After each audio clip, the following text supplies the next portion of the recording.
Team Awesome is back! That's right, Variant Tangled Talk with Team Awesome is back for our second podcast of the beginning of Season 3 on account of there was a huge freaking bomb and we can't keep up unless we do it this way. So, welcome back, everybody. That's 2 in 1 week so far, and we still have 1 to go. Mm-hmm. So first we are going to talk about Return of the King, because that was the, second episode, and we're moving on from here. It's directed by... Yay! Guess whose favorite... Guess what group of 4 women love this episode? 3 women. Why did I say 4? Is there a ghost in Guess what here? group of 3 women love this episode? God. There's 2 of me in here. Directed by Philip Pignani. Written by Jeremy Shipp. Storyboards by Adrian Barrios, Eric Elrod, James Fuji, Diana Kidlade, and Jenissa Warren. We begin with a brand new opening credit sequence, which made us all... I don't know about anybody else, but when the season 3 started with, not a new opening, I was like, what? No I way. was pretty sure because it was a premiere that exactly. they weren't going to have it. We just had to jump right in. They had to be like, okay, here's what happened, and now, boom, we're back in the Dark Kingdom. Cass is evil. Let's do this. And also, they didn't want to have, spoilers in the journal, Yeah. Yeah.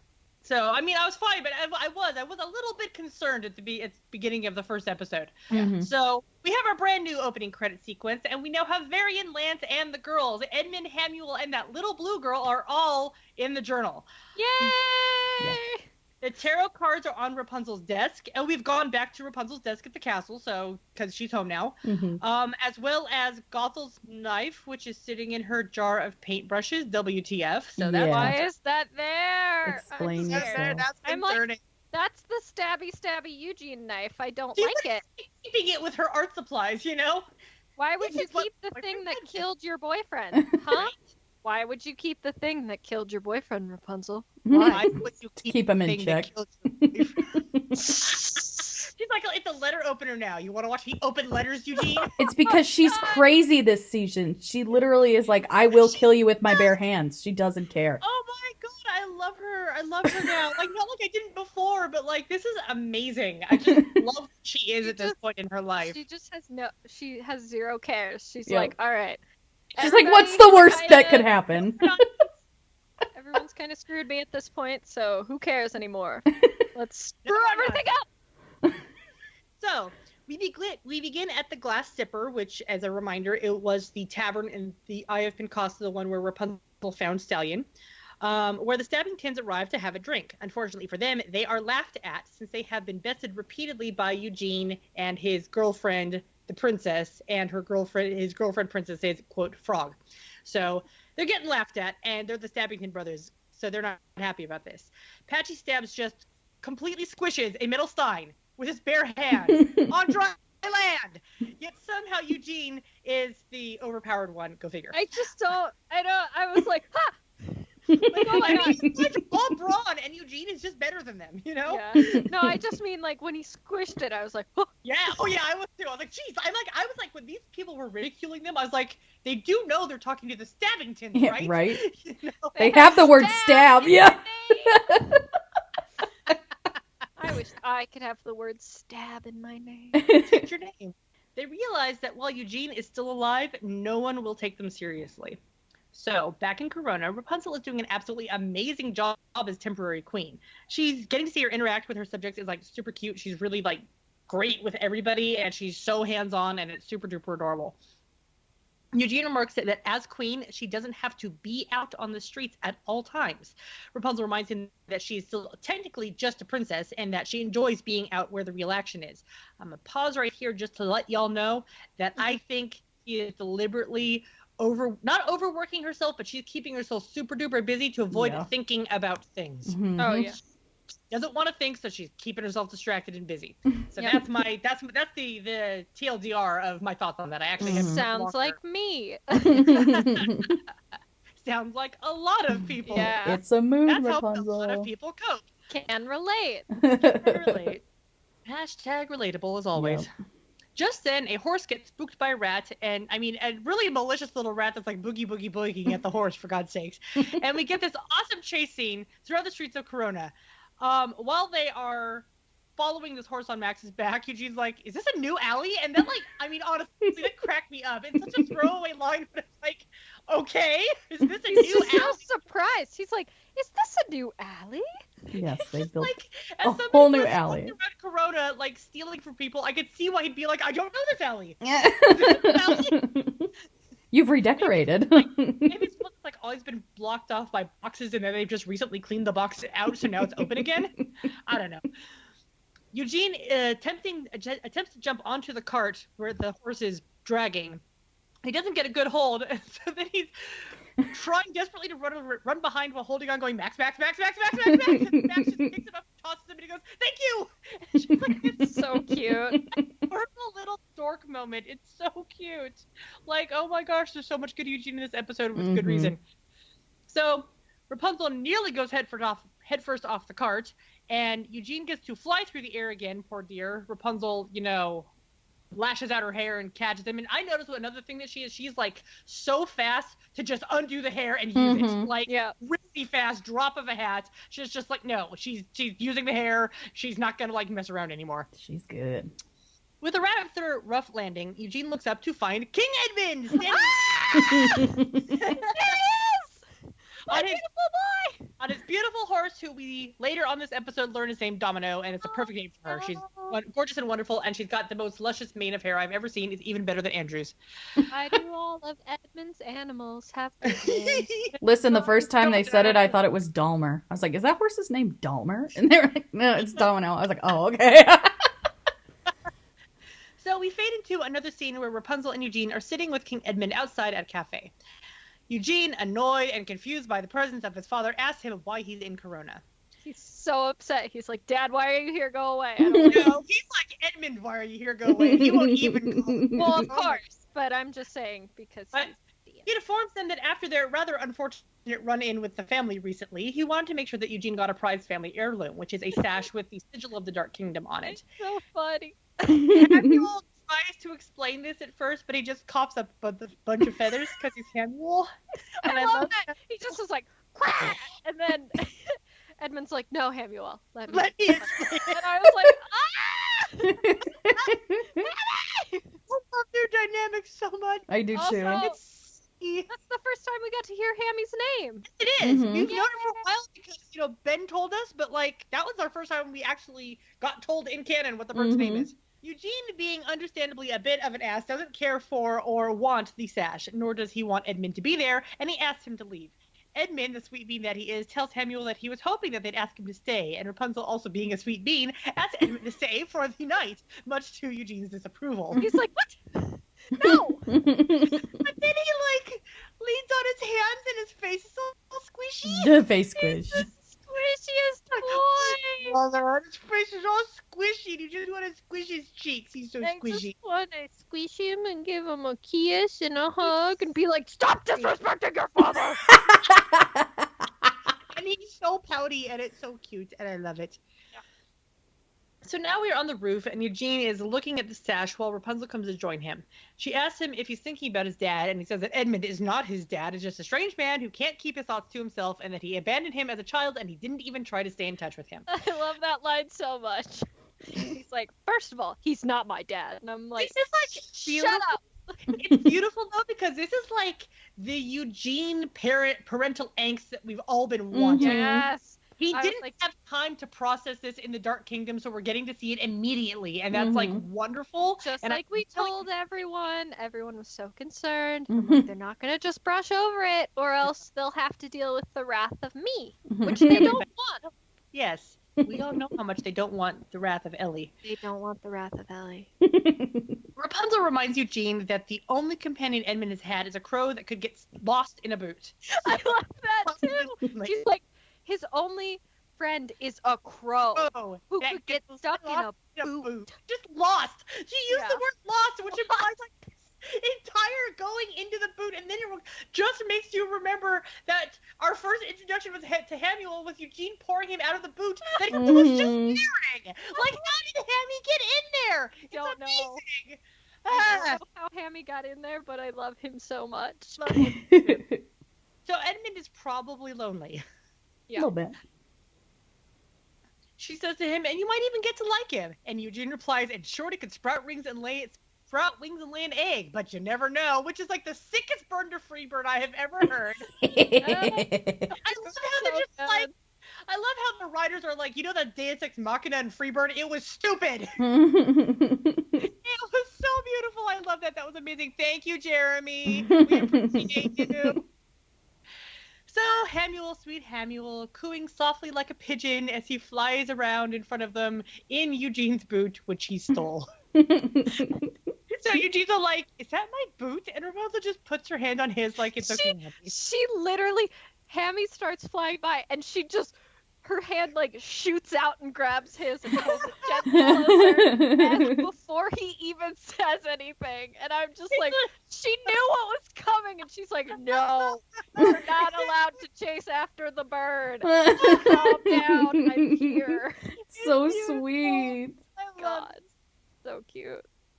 So the next morning finds us with Eugene. He's just finished having breakfast with Pascal, who, by the way, made the breakfast, which is like a callback to, you know, Pascal's story where he makes this huge feast dinner for Rapunzel. I'm like, this freaking chameleon can cook, man. Like, for a lot of people, too. So I don't know if anybody else had the thought, but like when I saw Eugene eating breakfast, I was like, if it's pancakes? Amazing.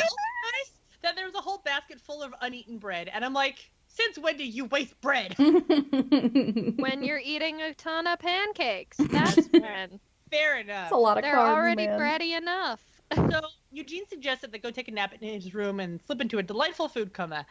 He remarks that the best part is that Edmund is going to be leaving soon, but as soon as they enter his room, they find it completely trashed and the Dark Kingdom sash is gone. And Eugene says, The best line ever. I've been robbed. So that's how this feels. It's just like, Did you see Pascal's face? He was like, yes. Oh my god, I love that. Just like he can barely choke the words out, and then he just acknowledges that this is how he's made people feel his entire life. Oh. It's just like, Crap. Well, lesson learned the hard way, Eugene. yeah. Stan and Pete come to investigate because they heard the word robbed, and they do a great Stan and Pete style job. Well, Edmund is furious that someone has stolen their family sash. Yeah, their family stash. Oh boy, that was in the tree. Okay, the great tree. That's where the family stash was. So Rapunzel offers Eugene to help Edmund, but Eugene insists that Stan and Pete have it covered, which they don't. Like I think Stan found his own helmet and Yes. yelling at him about it. Or So, no, like, it's Pete. It's Pete who finds his own helmet, okay, I think. Pete Yeah. okay. Anyway, one of them finds their own helmet, and the other one is yelling at them about it, and they're like, I told you not to take that off. I miss them so much. I'm so happy they're back. They're so great in this. Like, they've been like every little moment they've been in so far this season has been stellar. So, looking around for about 2 seconds, Eugene finds a ransom note for the sash on the floor. Said note says that whoever stole the sash will exchange it for gold at Mount Saison. You remember Mount Saison, don't you? It's the same mountain where Rapunzel, Ariana, and Willow go to watch the Empyrean shower. So many like, callbacks. they're like, yeah, they're like actually reminding you that like, oh, we've been all these places before. Like, we haven't had a new location. They're really making use of the locations they've already got, and that was really cool. So Edmund You insists, see different parts of it, like, yeah, but and you know, different times of day, which is cool. yeah. Mm-hmm. So Edmund insists they must get it back, whatever the cost, but Eugene does not want to go on a day-long trip with his father. Edmund goes all, woe is me, and says that he will just take the trip alone. Oh my god, it's so cute. He's like, I guess I'll just have to go alone with nobody Rapunzel gives except Eugene Samuel. this stink eye, and she's like trying to get him to go, and Eugene's like gesturing that he doesn't want to, and she elbows him really hard, so he I rolls his eye. He stands all like proud. He's like, no, I'm not going, and she just Elbow him! right in the chest. And he's So he like, rolls his eyes and begrudgingly agrees to go along, much to Edmund's delight. yay! He's so happy that his baby boy's coming with him. So as they prepare to leave, Edmund asks Eugene if he brought along food. Edmund responds with, of course I did, Horace. Eugene's given name is Horace. I Everyone here so in this podcast hates this name, especially considered that they could have used Bastion. They could have used Bastion. But the only way they can make it up to me Is if they bring only Bastion way in? they make Bastion real. Yeah. Yeah. I'm sure you've all seen me post about him a bajillion times because he's my love bug. I love him just like a hair's less than Eugene. It goes Eugene, then right below him is Bastion. But I'm just like, if you use Horace and you don't bring in Bastion at all, they're gonna feel the wrath of Ellie. Oh my god! I'm so upset. I wanted it to be Bastion, and literally, it could have been pretty much anything else, and I probably would have liked it more than Horace. No, if it were Lester, I would have been mad. Oh well, yes.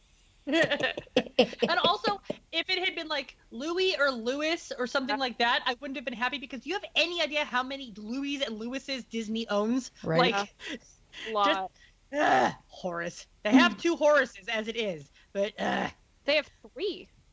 they have they have 2 before this moment. I and now understand what you're saying. Sorry. that's okay. That's So, not work. I wish Eugene- it had Herman. Would have been a Cinderella reference. So then Eugene says, "How is it possible that my real name is even worse than Eugene?" I love how he delivers that one. He delivers so fantastically, and then Max laughs at him. That's the only reason I'm okay with, his name being stupider and not cool. Right. Is because of the way he had says that. Yes. How is it possible my real name is even worse than Eugene? So as the 2 Dark Kingdom royals leave Corona, we see that the Stabbingtons have arrived and are on the hunt for Eugene. In the forest, Edmund is enjoying the wonders of nature, which is adorable as he's been in the Dark Kingdom for 25 plus years. Eugene is already 100% done with his trip. I mean, he was 100% done before they even left. He goes to get the food out of the bag, and instead he finds nothing but junk. It's Edmund's sack of Lucky Charms. So cute. He's like, I must have grabbed the wrong bag. I have my Lucky Charms instead. And I'm like, I love you. Since they have no food, Edmund suggests that they go fishing. He throws his axe up, getting a perfect fishing pole, and also getting the axe stuck in the tree in the meantime. Back in Eugene's Corona, like, I'm not Eugene's getting just that like, for I'm you. not getting that axe. I'm not doing it. He's I'm not like, you getting do that it axe. yourself, one-armed father. Back in Corona, Rapunzel is playing with one of the little girls of the fountain. She does this coin behind the ear magic trick that she states that Eugene taught to her, which is like freaking adorable. And now we So all want to see like cute. teaching her the trick. It's so cute. And then she gives the coin to her and tells her to make a wish in the fountain. Suddenly, Feldspar comes running out, despondent, as someone has broken into a shop and left 2 identical sets of footprints, which cracks me up, because as the cobbler, he would definitely recognize them as identical. Like, he's the guy who makes shoes. He knows when shoes are identical, and he knows when foot sizes are identical. I love it. Rapunzel goes into high alert. The little girl also mentions that she saw them, yeah. that one of them has an eye patch. And Rapunzel goes into high alert. She's like, it's the Stabbingtons. Send out, we're going to have patrol every hour and tighten security. And she goes into, she's like, she's not putting up with this. Mhm. Because she's not putting up with this. Yep. Stan love and it. Pete are quickly captured by the Stabbingtons. Here's Stan and Pete. Oh, God. In an alleyway, Stan and Pete are interrogated by the Stabbingtons, and Pete quickly tells them where Eugene is, because he's Pete. And Stan's like, but you'll never catch him. Eugene is fast as the wind. I'm like, wait, he's only been as fast as the wind like once, and you don't know about that, I'm pretty sure. That's when he was racing to go save his lady love in the Mhm. movie. But, like, Stan, I don't think you know about that, so I don't know how you know that. He's Stan the man, and he's Eugene the fiend, and so Yep. obviously they've got a history, and he's got to back him up. That's true. Also, you have to remember that Eugene has been teaching him how to catch a thief, and so he must seem fast as the wind to Stan. Yeah. So, back in the forest, we see that the 2 men are bonding, quote unquote, as they fish side by side. I thought it was really cute that the fish floats were acorns. That was Mhm. adorable. Yes. I love that. So cute. So, Edmund begins to catch a fish, and he gets to his feet, and so does Eugene. Surprised, he says, it's got to be a 20-pounder, and he pulls it out in this dinky, tiny little thing, which Hamuel, pulls off the hook and promptly drops. He, gets it in his mouth, and then he, caws and drops it. And it falls back in the water. Amazing. Oh, I love those 2 so much. They're so derpy together. And so, he calls Eugene Horace again, and Eugene says for the 11th time, it's Eugene. So cute. Edmund, sad that Eugene thinks he's a fool, reveals that he has figgy pudding in his pocket. And this whole scene is possibly the best scene in the whole episode. It really is. Say this. We're probably going to say it's the best scene of the whole episode like 8 times. Yeah, right. Yes.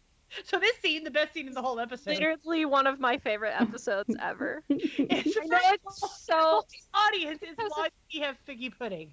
Yeah. So first of all, it's like, why figgy pudding?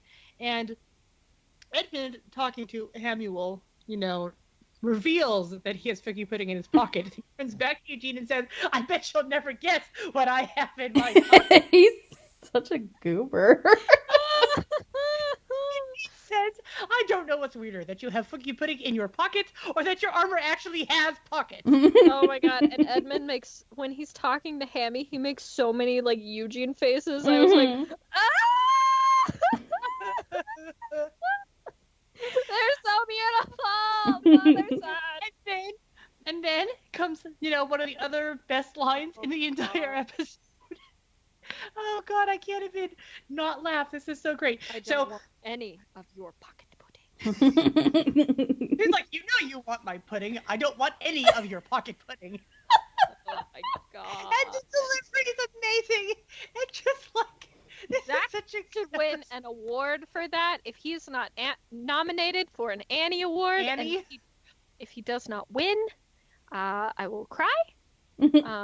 Because he should get one for that line alone. And then Edmund says, of course you do. I can tell a lot about a man by looking into his eyes. I was so happy. Bro, like, seriously. I was Eugene like, does not want your pocket pudding. They're gonna keep giving me that line, and it's gonna make me cry every time.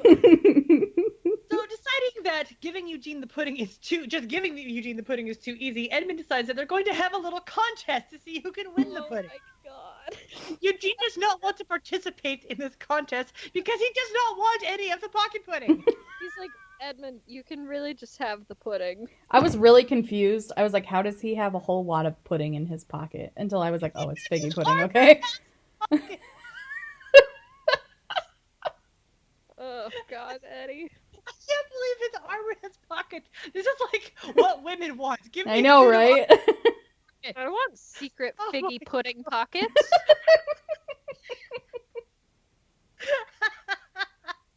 So,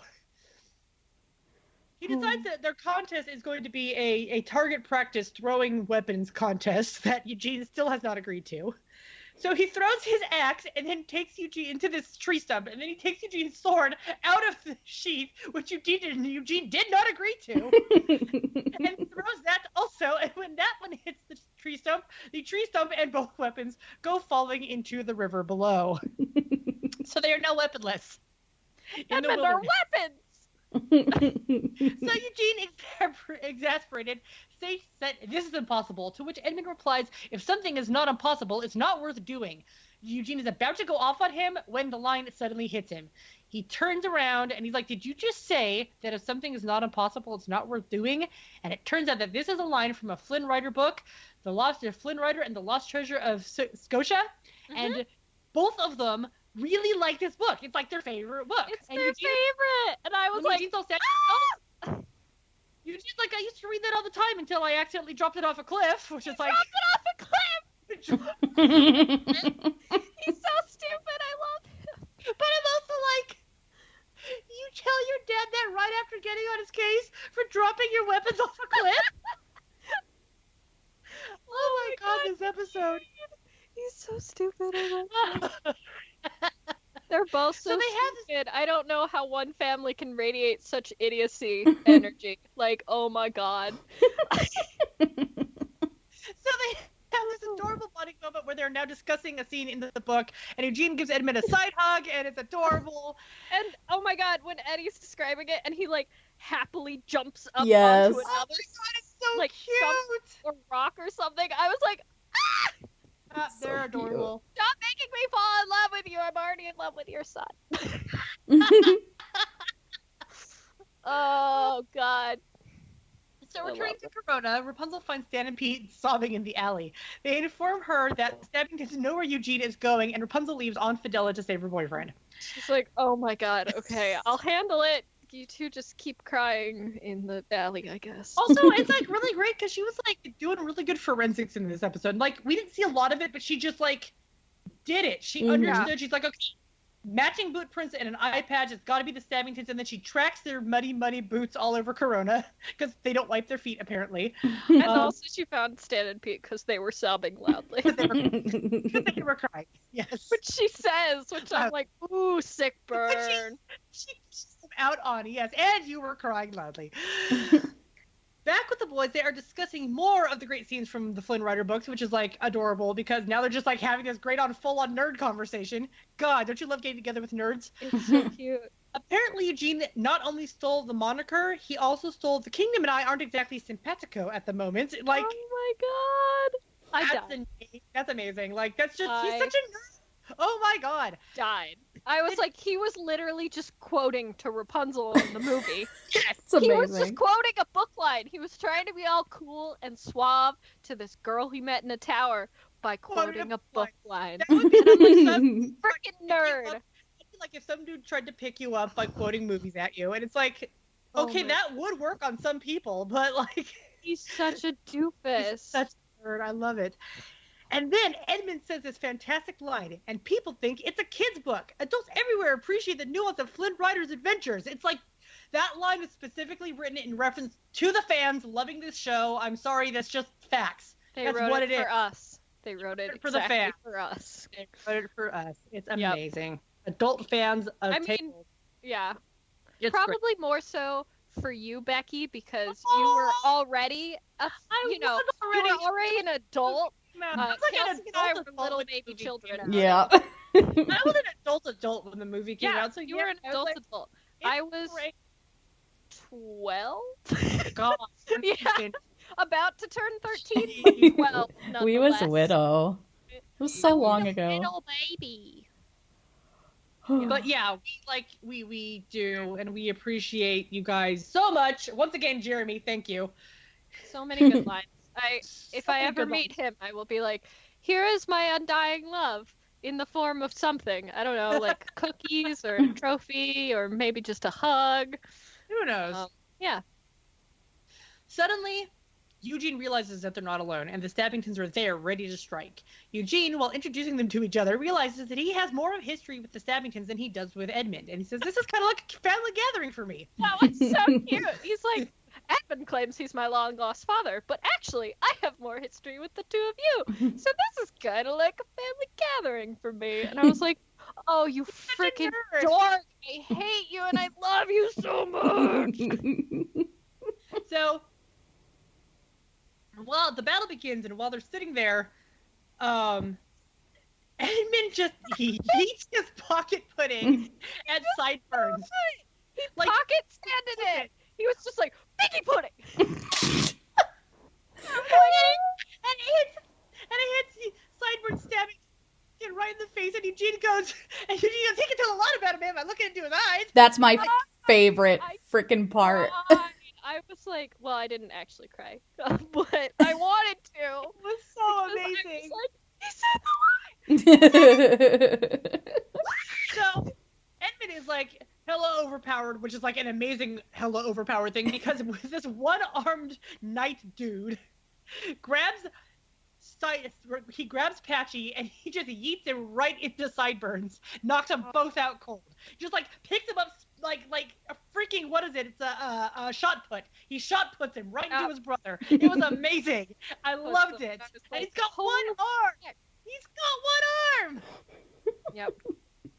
So once the Stabbingtons are down, Eugene and Edmund leave, but not before setting up a little distraction with a wind-up crow and a toy yo-yo that were in Edmund's Lucky Charms. Bag of Lucky Charms. I mean, it was like a great little thing because they set it up so that like the little crow like waddles and then bounces back, and it's all tied to like a clump of grass so that it sounds like they're over there. It's this great distraction. It's really great.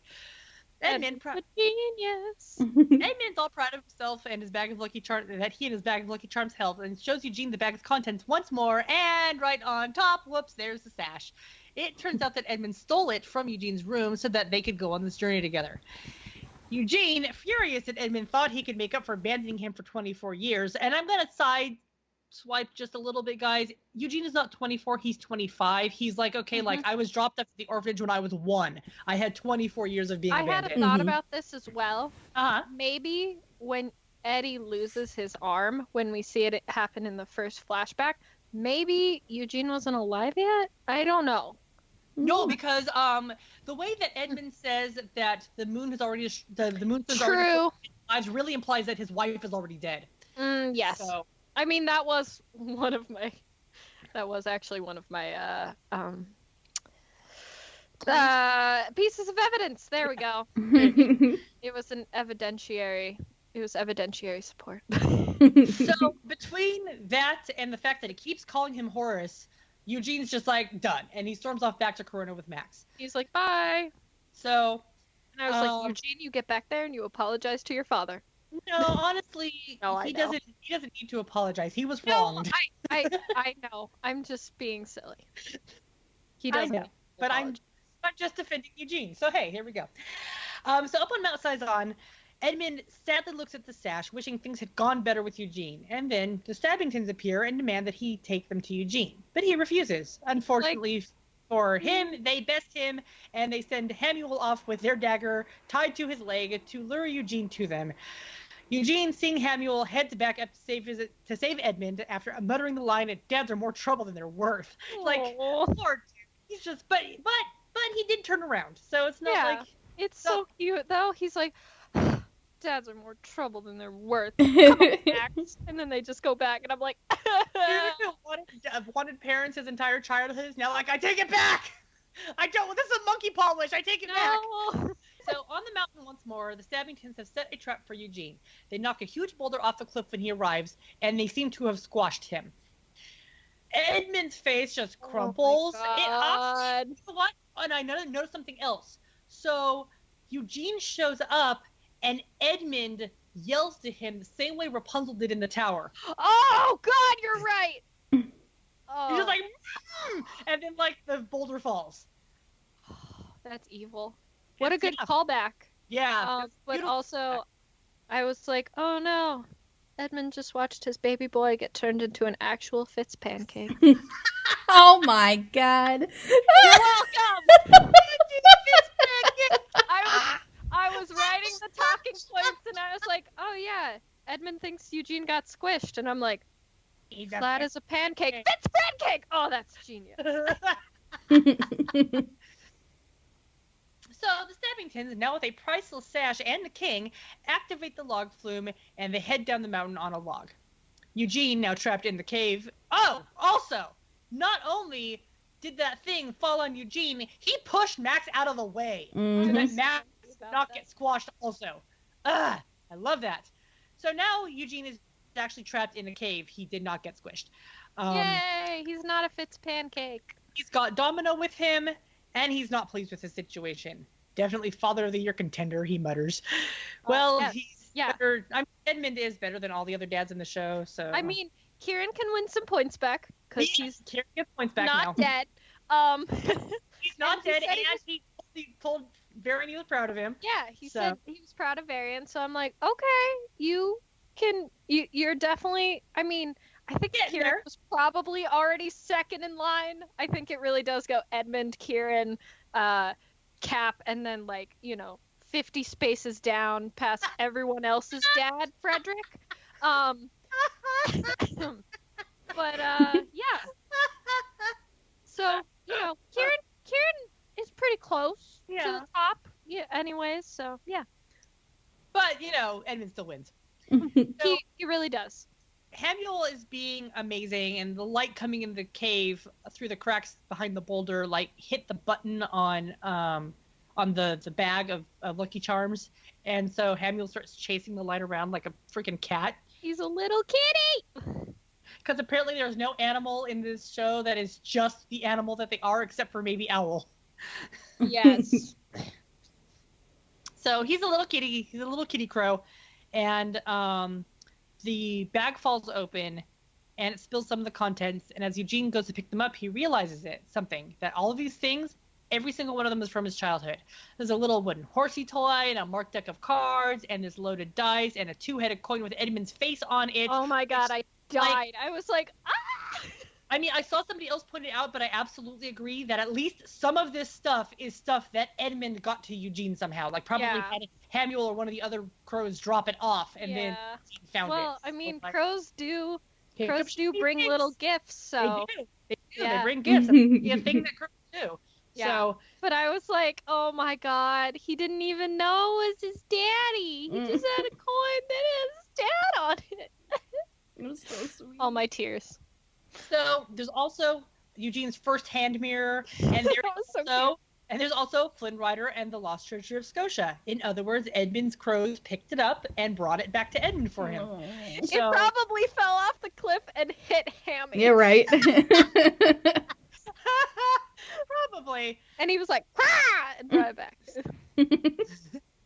So Edmund has been keeping close to Eugene in the only way that he possibly could, and that would be to collect his discarded toys and things. Although loaded dice and marked cards are not exactly toys, but hey, baby's first con. Yeah.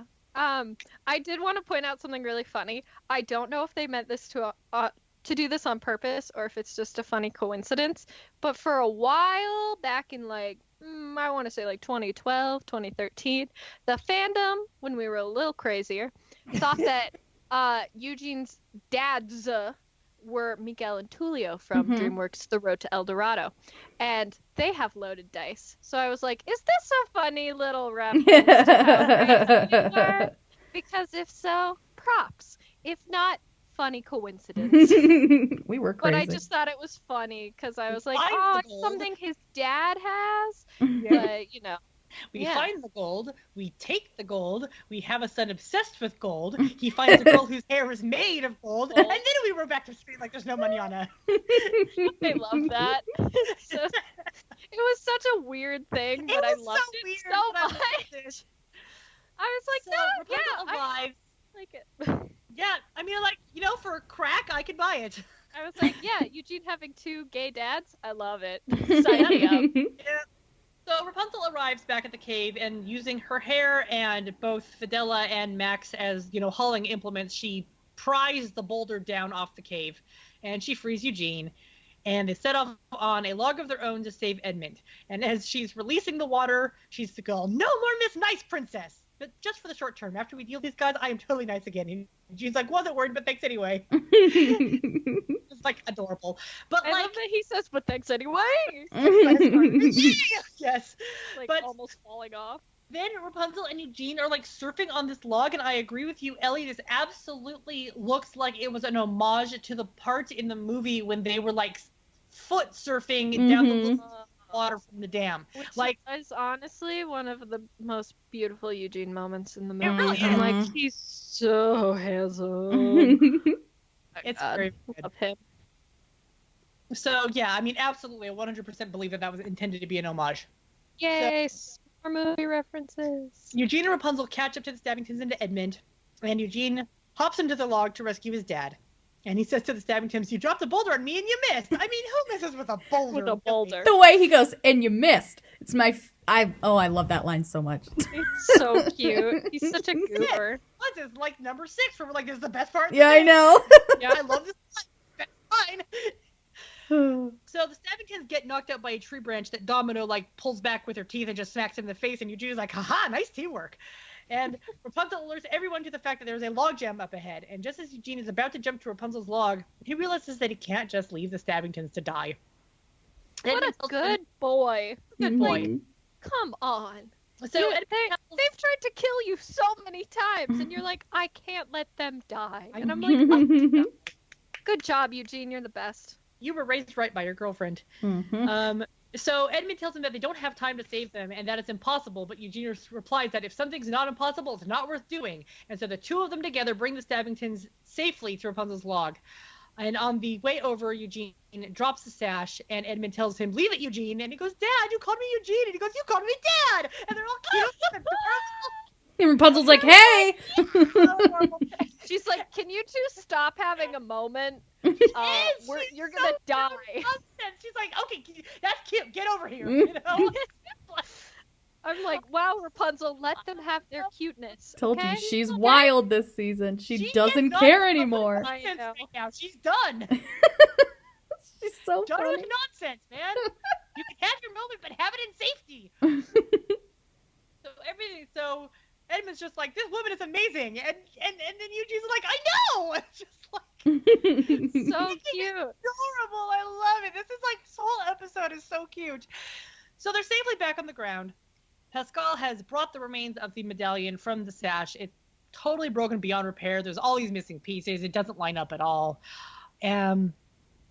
Stabbingtons are shocked to find that Eugene would save their lives.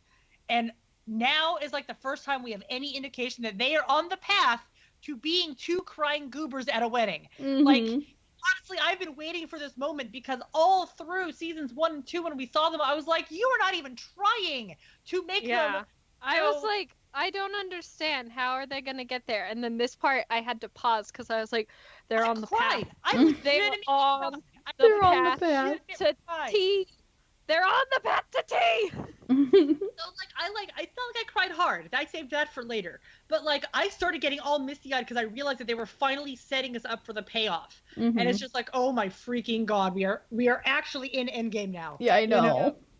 And so Edmund states, I guess my son believes in second chances. And Eugene, turning to Rapunzel, says, I learned that from the best. And he smooches her hand, and they look at each other adorably, and it's just so cute, and I can't stand it.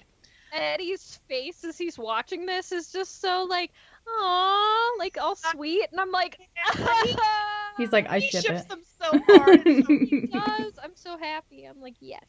Back in Eugene's room, he and Rapunzel are playing with some of his childhood toys. He's like, look at this, and he winds up his little crow and watches it walk around, and he's like, adorable. Isn't he great? That's what he says. Edmund arrives, and Eugene has to cover the fact that they were just playing with toys, because they weren't playing with toys. They were doing research like adults do. It was adorable. I love that moment. Oh my God, other best moment in the show. So it turns out that Xavier and Edmund worked together, and they made a new sash for Eugene. It bears the symbol of Corona, and it's white and gold, which are the same colors as the cover of the Flynn Rider book, and it's the wedding sash, guys. I cried ugly tears. I was screaming. I did. I sobbed so hard. Oh my gosh, I lost it. I sobbed so hard when that was revealed. Just like, oh God, I was a mess. I was a mess. So good. So, and then Eugene just does a cute little jump up and hug Ed, and he hugs him back, and it's amazing. I died at that part. I was really excited that it was the wedding sash, but then he hugged him, and I was like, my babies. That's all I wanted. That's literally all I wanted. I wanted this goofy father-son bonding episode, and I wanted a hug. I wanted the Fitz hug. So great. So, all of this done and wrapped, we go to Cassandra, who is in a dark part of the woods, or the Dark Kingdom, or somewhere. It's hard to say where she is. She's on rocky ground with black rocks all around her. That's where she is. She attempts to get the rocks to do anything, but she is unable to do so. And just as she gives up, we hear that voice from the blue girl again. So she just calls out her name, and Cassandra opens her eyes and looks, and that's where the episode cuts out. Going back to the whole sash and the crying thing, legitimately, after I went to first I had to wind down from this episode, and after I went to bed that night, I was lying in bed for maybe 10 minutes, and I just burst into tears again. And it was like this interesting cocktail of emotions, because first of all, I was losing it over the sash all over again, but then I also started getting this horrible sense of, we are in the end game, this is gonna end, this is getting closer to over, and it was sad and happy at the same time, and it was terrible and wonderful, and I bawled oh my gosh, it was ridiculous. Okay, so before I move on to the next episode, Ellie actually has a special announcement for everybody. Yes. I'm here today to talk about dead naming. So yes, Eugene's birth name is Horace. And I've seen a lot of people using this in a jokey way, which, okay. I mean, just be kind and courteous with your jokes. Don't make them too mean. And maybe don't do it too often. But we can't refer to him as Horace because that's not his name. It might have been the name that Edmund and Fitz's mom gave to him, but it's not like actually his name. His name is Eugene. That is the name he's lived with for the longest time. It's the name he's most comfortable with. All that jazz. So, you know, I don't want to call out anyone in particular, but like, you know, most of the asks I saw were all anonymous, so I don't know if it was the same people. I'm not hating on anyone, but just if you're gonna send asks where you refer to Eugene as Horace and, you know, as it's kind of rude. Also, I'm just Honestly. going to let you guys know that it got to a point where I stopped answering asks that referred to him as Horace, even if like the rest of the ask had a good point. Mm-hmm. Even if they like put in parentheses afterwards, like giggle or whatever, I was like, no, I'm not answering this because I got tired of it really fast. And also, I know that some people have commented that using the term dead name is like just for trans people, and it's actually not. According to the Urban Dictionary, the birth name of somebody who has changed their name, most commonly attributed to trans people, but can be attributed to any person who has changed their name. Yeah. So and we talked about dead names before, like we talked about it in an earlier episode, you know, with people referring to him as Flynn. And I know it's not the best example, but it even happens. Somebody catches themselves in this episode. The barkeep at the Glass Sipper, he's about to call him Flynn, and then he says, "Oh, Eugene," and I'm like, and then the other thugs in there refer to him as Eugene, and I'm like, that's actually really great. I know you probably don't like him, but you're showing him respect in a way by calling him his actual name. And even if their point was to disrespect the Stabbingtons by respecting Eugene, they're still respecting Eugene and his desire to go by the name he's got. So I mean, all three of us got kind of irritated, and it has calmed down in the interim days some, but yeah. I also saw somebody who sent you an ask, also anonymously, who was like, people referring to Eugene by his dead name is reminding me when I got dead named. So even though you might think it's funny, it can have real effects on people. There are people who have to deal with stuff like that, whether they be trans or they're just going by a different name because there's, you know, something about their past that they don't want to have. It's nobody's business why anybody changes their name. Exactly. And it's very possible to trigger someone by using their dead name. So it's just a case of try to be respectful, guys. Yes, joking around is one thing, but like there is taking it too far, and you need to be careful of your audience. Yeah. Because and also at the end of the episode, Edmund refers to Eugene as Eugene. He has accepted his name, and he respects Eugene as Eugene. You know, he recognizes that Eugene is not comfortable being called Horace, and so he calls him Eugene. And that's a sign of respect. And he's not probably going to refer to him as Horace anymore. Or if he does, hopefully, you know, he'll catch himself. Like, I'd be fine if we had a little moment like that where he goes to call him Horace, but he catches himself and then says Eugene. Because that really shows growth and understanding. And I think that's really nice. So I just wanted to talk about it, just give some insight because, it bothered us. I want everybody to respect everybody, whether it be fictional characters or actual people. And I just think it's important to be kind and courteous to each other.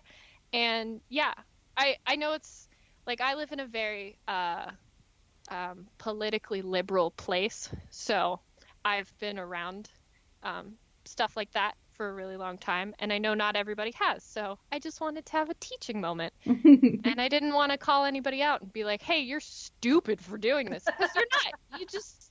You're not aware, and that's okay. So we can move on to the next episode now. Thank you for listening. Thank you for coming to my PSA. The more you know. Yeah. Yep.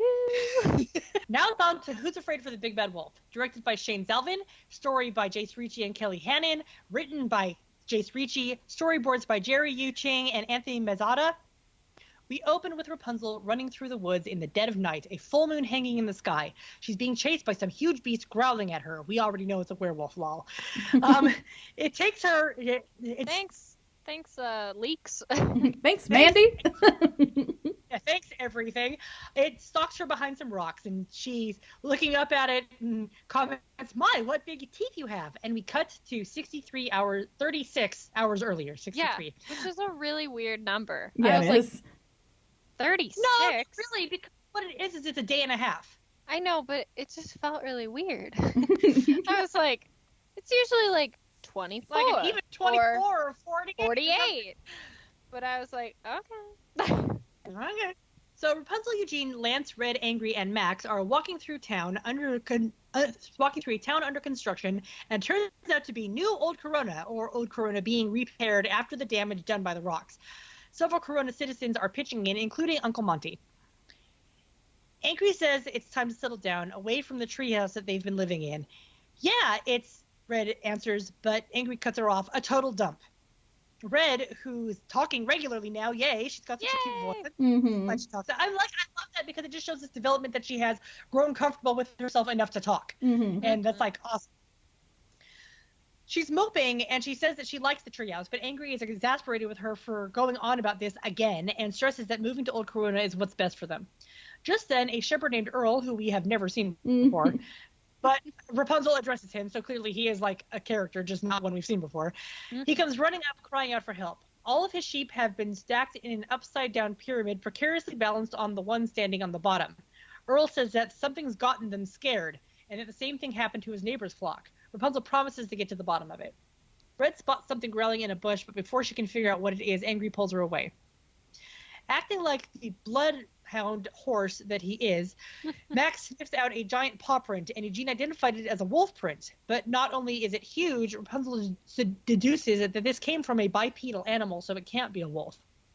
Rapunzel is so smart. Look at her using forensics in like 2 consecutive episodes. Oh, I love it. She's Love a it. forensic scientist. So smart!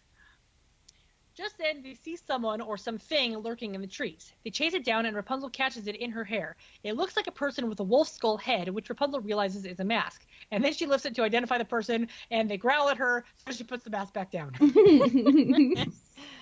I love that. That was such a Also, cute... I love all these people with their animal masks. Yes! Right? It turns out that this woman is Captain Creighton, world-class big game tracker. I love her design because she's short and stocky with a chipped tooth and a scar running through her eye, but like her eye's not like damaged and closed because of it. She's just got the scar on her face. It's great.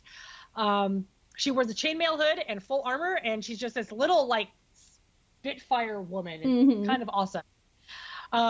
They take her back to the castle to find out what she's doing there, and Creighton tells them that she's tracking a werewolf, and she has this giant book about lycanthropy. The animation when she's talking about the wolf's curse is like really freaking cool. It does this neat like book illustration style, and it's like a completely different art style too. Because it's like you look at like the Having a Dream woodcuts, or you look at like the flashback for Quaid, and that's still in the series style. This is not in the series style. It's really cool.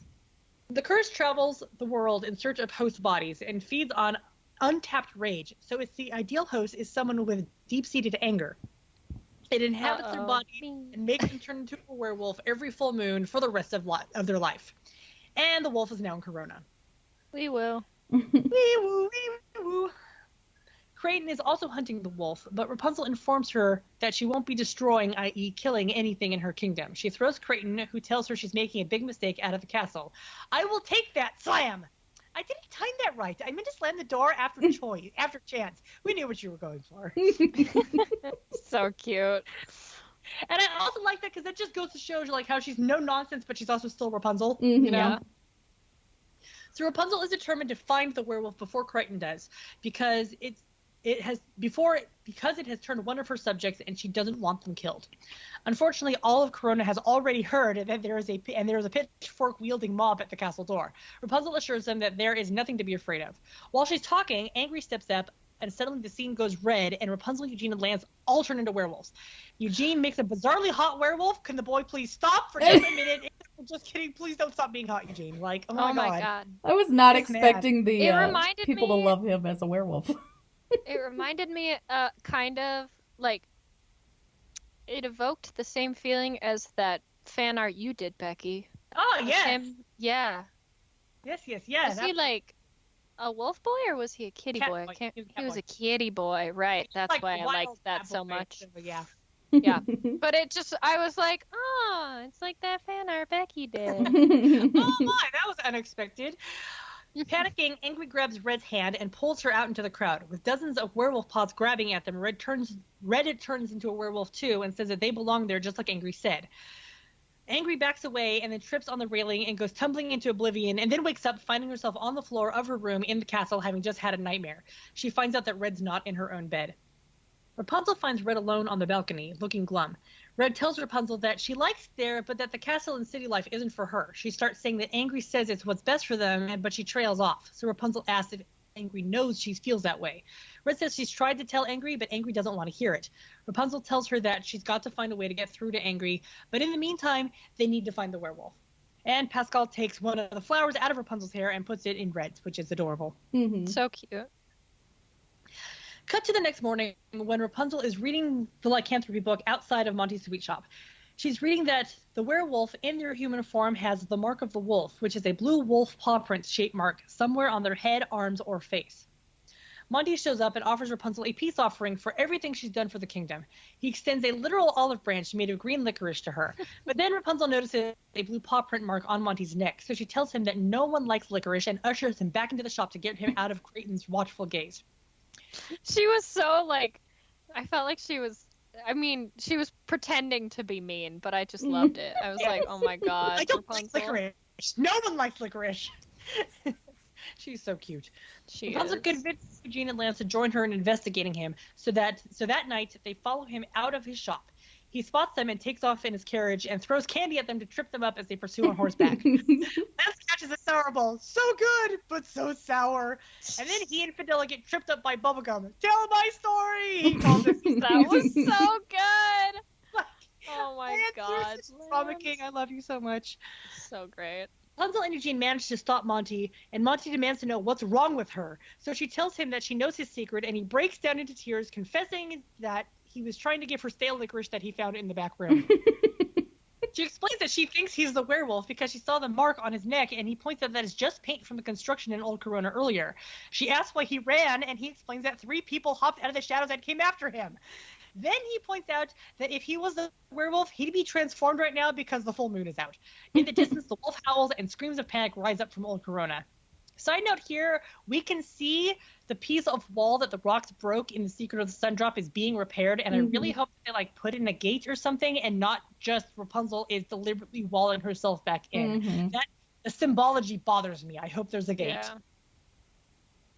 Rapunzel sends Lance to help the people escape while the werewolf stalks towards her and Eugene. Old Corona really should consider enforcing leash laws, Eugene, comments, because Oh my god. He's a such dork. a Such a goober. doofus. So Creighton arrives firing crossbow bolts at the werewolf who runs off. Rapunzel tells him to keep Creighton busy while she goes after the wolf. Rapunzel goes running through the forest and the wolf howls and she realizes that she is no longer the chaser but the chase. We are now where the episode started with Rapunzel running through the woods and hiding behind rocks pursued by the werewolf. And then back to what big teeth you have. Cut to Eugene, who is about to do the most illegally hot thing he has ever done.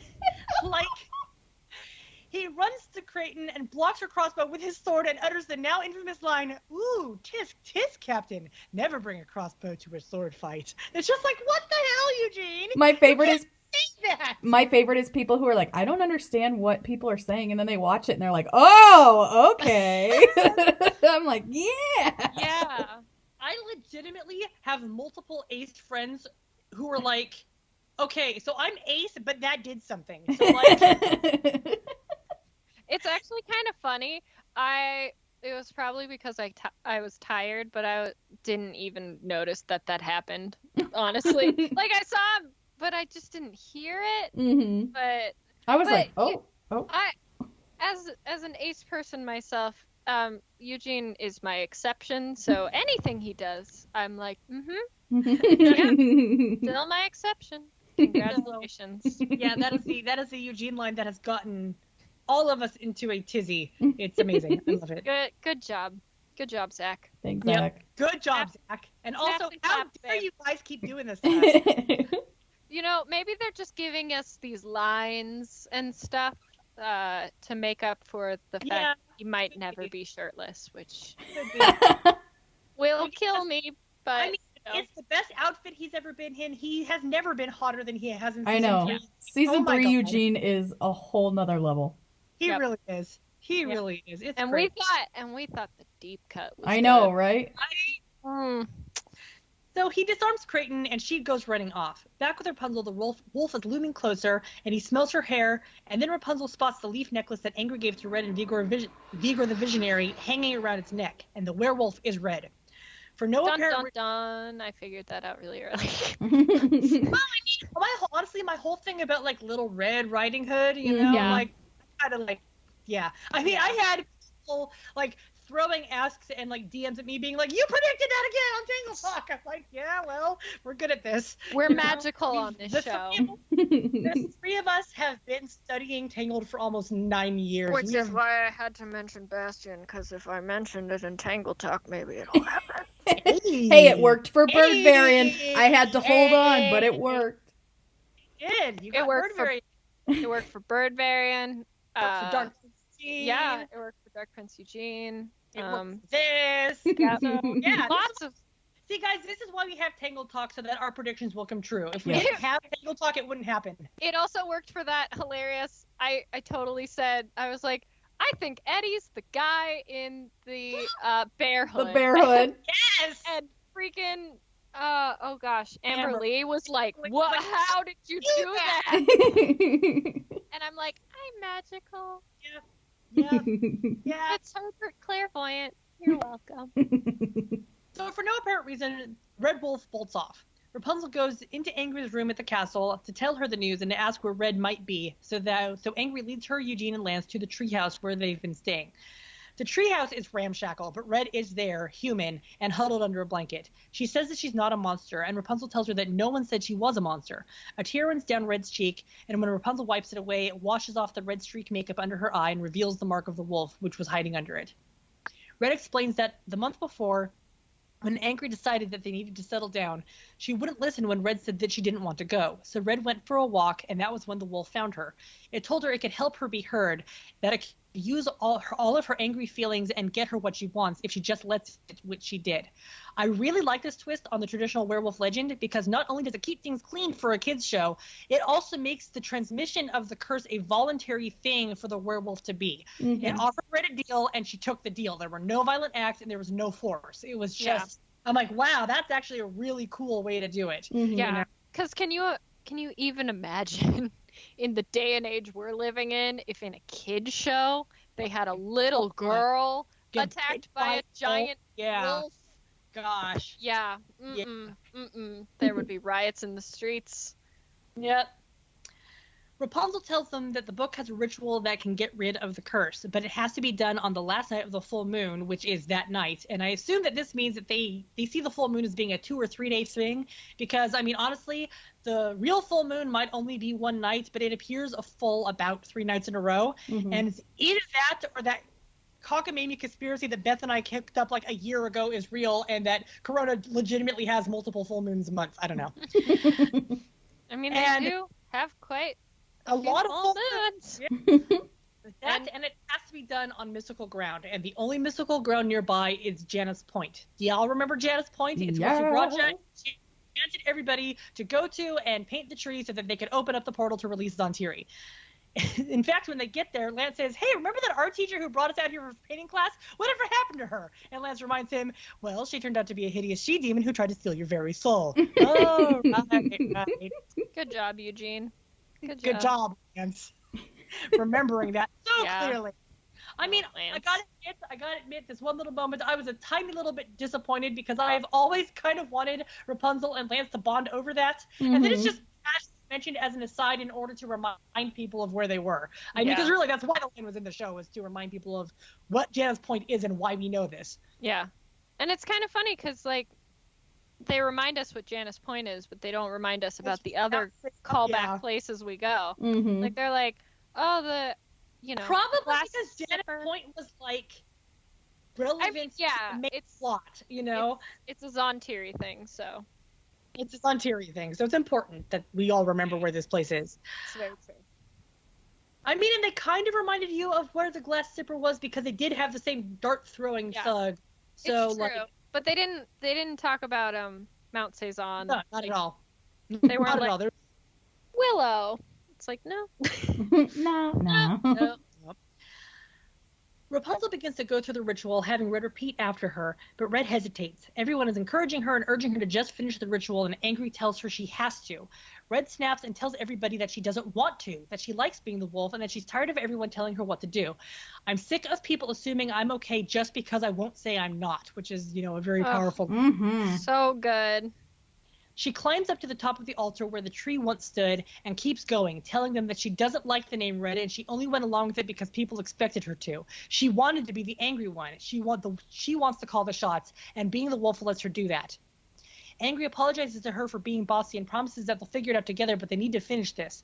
But here comes Creighton to tell them that it doesn't matter if they finish because it's not a real ritual. She made it up so that she'd have a way of knowing where and when the wolf would be so that she could finish the job. Creighton is straight up prepared to kill a child, like straight up with a crossbow, prepared. But Red transforms into the wolf and runs off. Creighton goes after her. In the woods, Creighton is stalking Red, but Red gets the drop on her and attacks. She swipes at her with her claws and knocks her down, roaring in her face. Creighton turns into a blubbering fool, groveling and begging for her life and saying that she's a dog person and she loves dogs. Just then, the group arrives, heralded by Angry crying out, "Catalina, stop!" Red's name is Catalina. Special note here that executive producer Chris Sonnenberg named her after his younger daughter. Queen Ariana is named after his older daughter. So both of his daughters have a namesake in the show, or are the namesake for a character. Yeah. Angry comes out of the fog and says, "It's me, Kiera." Angry's name is Kiera. So they both have names. But you know what? Angry likes her name. Angry likes being angry, but Catalina doesn't like Red, so I don't call her Red anymore. She's like, this is the name that Eugene Fitzstad gave to me, so I'll keep it. Remember the earlier conversation about dead names? Yeah, I don't call her Red anymore. Yeah. Good job. Yeah, she asked Catalina not to hurt Creighton, pointing out that she may be a jerk, but Catalina isn't a monster. She apologizes to her again for never listening to what Catalina had to say and promises to try harder. Rapunzel steps from the fog and validates her anger, saying that it's okay to be angry and frustrated, but that attacking people is not the way to deal with those feelings. Lance and Eugene step out of the fog, and Lance promises Catalina that they'll all help her, and Kiera tells Catalina that she loves her. This calms Catalina down, and she's able to suppress her aggression. One word from Creighton, though, and Catalina is growling at her, and she runs off into the brush, she, being Creighton, runs off into the brush only to emerge covered in bunnies and screaming in terror. For some reason. I guess she's afraid of bunnies. Kind of like Rapunzel that one time. Yep. Catalina approaches the group on all fours, her ears down like an apologetic doggo. Kiera hugs her, and Catalina turns it into a massive group hug where she obviously squishing everybody a little too tight. The next day finds them, and Ulf for some reason, working on fixing up the treehouse so that it is habitable and a safe place for two girls to stay. It has slides and ramps and a crank-operated platform elevator. It's just, kind of a really choice little treehouse. Kind of reminds me of, like, the one that Rapunzel and Cassandra built on the island. Yeah. Side note, Eugene takes a big bite of an apple and just sets it down a goober. He's a goober. It reminds me of like his one-bite apple in Pittsburgh PI, where he takes a bite and then spends the rest of the scene gesturing with the apple, but not eating it. Lance arrives with a crate of Rapunzel's paintings from the castle, including one of him looking dashing in a hat and one of Rapunzel and Cassandra together. Everybody's happy that the girls can be close by without feeling trapped in the city, and Eugene says, "Just promise me, if you ever need anything, like help managing the rawr, that you're going to ask." And he does these little adorable little plans. It's just so cute. Like, he's such a dad. He's so cute. I can't stand it. So, they did that. They left her as a werewolf. When she said she didn't want to be cured, they didn't condemn her. And when they found out that the cure was bunk, they didn't try to find another way. It's a great metaphor for mental illness and for how we ought to treat neurodivergency. So, this was a surprisingly, deep episode, all things considered, Yeah. It's one of those episodes where they're like, this is a goofy kids thing, but really it's got some real deep meaning in it, and it's just beautiful. It's really good. Rapunzel says that the last thing they want is for Catalina to bury her anger again, and then spotting the picture of her and Cass, she lifts it up and comments, that never helped anyone. Cut to Cassandra, still trying to control the rocks. She keeps using her blue-gloved hand, i.e. the one that got burned in the great tree. There's no luck. She exhausts herself and she falls to her knees. The blue girl shows up off screen and tells her that she's doing it wrong, and Cass looks up glaring at her and says, you, with some bitterness. The blue girl tells her that she's there to teach her how to master the Moonstone's power. She tells her that it's fueled by hatred and anger and encourages her to tap into her deepest rage. She tells her to remember what Rapunzel put her through and to use that fury. Cassandra does exactly that and is able to make the rock in front of her glow blue and grow. And that's the end of the episode. So, yikes. Yep. So, what have we learned, kids? We've learned that Eugene and Edmund together are great. Yep. That Eugene has turned the hotness up to like 92 out of 10. 92 out of 10, yeah. 92 out of 10. Yep. And that you gotta be nice to neurodivergent people. Just do it. It's not that hard. Be nice to them. Yep. So, wow. We still have an episode to go after this, guys. I mean, an episode of the podcast. We've got 2 episodes. Yeah, 2 episodes of this week's airing. Oh my god. So, you're going to hear from us again very, very soon. And then we've got 4 more episodes to review after that, so. 4 more episodes to review after that. And you know what, guys? We love y'all, but when the show goes on hiatus, we're going to take a break. We are also going to go on hiatus. Yeah. And I doubt, I mean, depending upon what the schedule is, I doubt Tangled Talk is going to be on hiatus for the entire length of the show's hiatus, but we need a break. Yeah. So, because this is exhausting. Getting our lineup is exhausting. It's exhausting. It'll be a couple weeks. Yeah, at least a couple weeks, maybe a full month. We'll see. Depends upon things. But we love you guys, and We you do. can still come chat with us on Tumblr and Twitter. And We still have 3 podcasts to go before that happens. Yep. Exactly. So thank you for joining us for this one. We'll talk to you again in just a couple more days, and you'll have more to scream about, because there's a lot more to scream about. Yes. Yep. Thanks for joining us, guys. Bye. Bye. Bye.